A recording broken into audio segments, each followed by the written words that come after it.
Hello student, आज के इस वीडियो में आपका बहुत बहुत स्वागत है। क्लास नाइन्थ का जो साल में मॉडल पेपर है उसके क्वेश्चन में आगे मैं डिस्कस करूंगा खंड खा, जिसमें क्वेश्चन नंबर 29 है। फ्रांस में जीविका संकट क्या था, इसने फ्रांसीसी क्रांति को किस प्रकार भड़काया।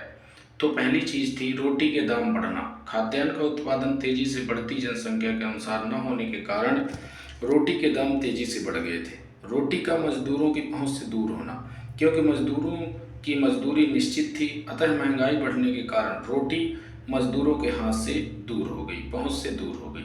प्राकृतिक आपदाएं और आजीविका का संकट। प्राकृतिक आपदाओं के कारण स्थिति और बिगड़ी तथा लोगों के सामने जीविका का संकट पैदा हो गया।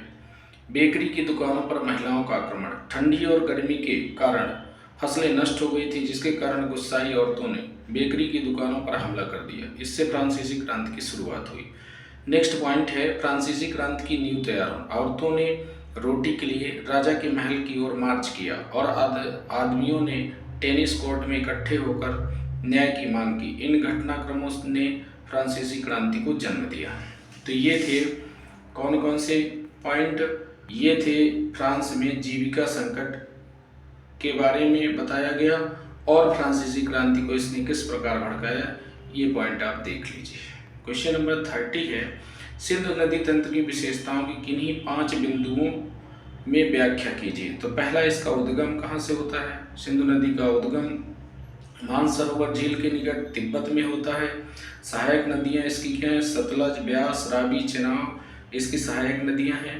ढाल बहुत धीमा है, सिंधु नदी तंत्र का ढाल बहुत धीमा है। इसकी लंबाई 2900 किलोमीटर है। भारत व पाकिस्तान में इसका क्या महत्व है। इस नदी तंत्र का 1/3 भाग भारत में है और शेष भाग पाकिस्तान में है। अगर देखा जाए तो पाकिस्तान के लिए बहुत महत्वपूर्ण नदी है। इसका पानी अगर भारत रोक दे तो पूरा पाकिस्तान प्यासा मर जाएगा। तो अथवा क्वेश्चन करके है एक, मानव के लिए झीलों के कोई 5 उपयोग बताइए। तो पहला है नदियों के बहाव को सुचारू बनाने में सहायक होती है झील। दूसरा, बाढ़ को रोकने में, सूखे के मौसम में पानी के बहाव को संतुलित करती है। जल विद्युत निर्माण करने में झीलों का उपयोग होता है। झीलों के आसपास की जलवायु को सामान्य बनाती है। पर्यटन को भी बढ़ावा मिलता है। जलीय पारितंत्र को संतुलित करती है झील। मानव तथा जंतुओं के लिए भी जल का स्रोत है। क्वेश्चन नंबर 31, भारत जैसे किसी एक लोकतांत्रिक देश की कोई 5 विशेषताएं लिखिए। तो पहली विशेषता है लोगों के लिए लोगों के द्वारा शासन। सरल भाषा में लोकतंत्र वह प्रणाली है जिसमें जनता की शासन में भागीदारी को सुनिश्चित किया जाता है। इस प्रकार यह एक उत्तरदायी शासन प्रणाली है। दूसरा पॉइंट है स्वतंत्र व निष्पक्ष चुनाव होते हैं जिसके द्वारा जनता अपने प्रतिनिधियों का चुनाव करती है, जो अपने लिए जो क्या करती है, स्वतंत्र निष्पक्ष चुनाव होते हैं जिसके द्वारा जनता अपने प्रतिनिधियों का चुनाव करती है, जो उनके लिए आवश्यक नियम और कानूनों का निर्माण करते हैं। इस प्रकार की सरकार निर्णय लेने की गुणवत्ता को सुधारती है। इसके अंतर्गत संघर्षों और टकरावों में सामंजस्य स्थापित करने का प्रयास किया जाता है। जनता को व्यापक नागरिक अधिकार प्रदान किए जाते हैं। वयस्क मताधिकार होता है। कानून का शासन होता है। कानून के सामने सभी बराबर होते हैं। शांतिपूर्ण ढंग से सरकार को बदलने का अवसर भी मिलता है। अथवा क्वेश्चन करके है कि एक लोकतांत्रिक सरकार में नागरिकों को मिलने वाले कोई 5 अधिकार के बारे में बात करो। तो भाषण एवं अभिव्यक्ति की स्वतंत्रता मिलती है। शांतिपूर्वक सभा करने की स्वतंत्रता मिलती है। नागरिक अधिकार मिले होते हैं। नागरिकों का सम्मान होता है। कुछ ऐसे पॉइंट है जिसे आप देख सकते हैं। क्वेश्चन नंबर 32 में आते हैं, भारत के संविधान का निर्माण एक विशाल कार्य था। कार्य क्यों था। उस समय की कोई 5 परिस्थितियां लिखिए। तो पहला था भारत का विभाजन। आप जानते हैं भारत का उस समय 1947 में विभाजन हुआ था। देशी रियासतें थी, तो इनको सबको एकत्र करना एक बहुत बड़ी समस्या थी। विभाजन के कारण उत्पन्न सांप्रदायिक हिंसा हिंदू मुस्लिम का मुद्दा था, जो कि लगभग 10 लाख लोग मारे गए। इस देश से पाकिस्तान में गए, पाकिस्तान से कुछ लोग यहाँ आए। ऐसे में बहुत ज़्यादा समस्याएं हुई। देशी रियासतों का भारत में विलय, यह भी एक बहुत बड़ी चुनौती थी, जिनको सरदार वल्लभ भाई पटेल ने बहुत ही बुद्धिमत्तापूर्ण तरीके से भारत में विलय किया उनका। अगली अगर बात करें अल्पसंख्यकों की को आवश्यकताओं को ध्यान में रखना। बंटवारे के बाद अल्पसंख्यक जो थे उनकी आवश्यकताओं को ध्यान में रखना था, क्योंकि अल्पसंख्यक होने के कारण वह असहजता का अनुभव न करते। आर्थिक रूप से गरीब देश भारत एक कृषि आधारित पिछड़ा देश था, जिसकी अर्थव्यवस्था गतिहीन थी, प्रति व्यक्ति आय बहुत कम थी, शरणार्थी की भी समस्या थी। विभाजन के कारण पाकिस्तान की ओर से आए शरणार्थियों के पुनर्वास, उनकी आजीविका की व्यवस्था करना एक गंभीर समस्या थी। स्वतंत्र नागरिक के तौर पर पहली बार व्यवहार संविधान के लागू होने के बाद भारतीय नागरिकों को पहली बार स्वतंत्र नागरिक के तौर पर ये व्यवहार करना था। तो ये थे क्वेश्चन 32 के आंसर था। अब क्वेश्चन नंबर 33 में चलते हैं। हरित क्रांति के किन्हीं 5 लाभों को स्पष्ट कीजिए।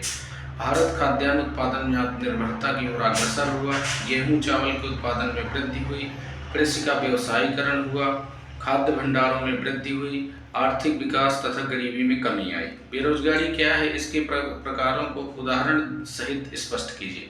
बेरोजगारी यह वह अवस्था है जिसमें वर्तमान मजदूरी दर कार्य करने के लिए इच्छुक व्यक्ति को कार्य करने का अवसर नहीं मिलता। बेरोजगारी के कारण कौन कौन से हैं? प्रच्छन्न बेरोजगारी, जिसे छिपी हुई बेरोजगारी भी कहते हैं। जैसे कृषि क्षेत्र में आप देखें कि अगर 5 लोग लगे हुए हैं कृषि क्षेत्र में और प्रोडक्शन 10 कुंटल हो रहा है, तो अगर 2 व्यक्तियों को हटा भी दिया जाए तो भी प्रोडक्शन में कोई अंतर नहीं आता। ऐसे ही लोगों को हम कहेंगे प्रच्छन्न बेरोजगारी देखने को मिलती है। मौसमी बेरोजगारी क्या होती है? भी कृषि क्षेत्र में देखने को मिलती है, क्योंकि जब समय होता है काम करने का समय, तब तो उनको रोजगार मिल जाता है, और जब ऑफ टाइम रहता है, जब कुछ महीने उनको खाली रहना पड़ता है, तो उसे मौसमी बेरोजगारी कहते हैं। शिक्षित बेरोजगारी क्या है? तकनीकी कौशल का अभाव है, शिक्षा का रोजगारप्रद न होना कुछ शिक्षित बेरोजगारी के भी महत्वपूर्ण कारण है, कि जो हमारे यहाँ की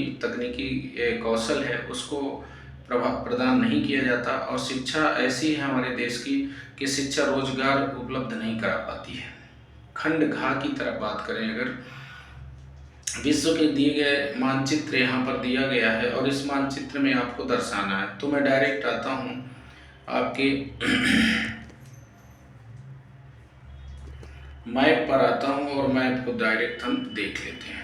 तो यहाँ पर देखिए, ये विश्व का मैप है, जो कि यूरोप में आप देखेंगे, यूरोप में यहाँ पर इंग्लैंड को दिखाया गया है और यहाँ फ्रांस को दिखाया गया है। ये आप दोनों चीज़ों को देखेंगे, ये इंग्लैंड को यहाँ दिखाया गया है और ये फ्रांस को यहाँ पर दिखाया जाएगा। यहाँ संयुक्त राज्य अमेरिका को दिखाया गया है। तो ये मैप में आप वर्ल्ड मैप में इसे देख सकते हैं।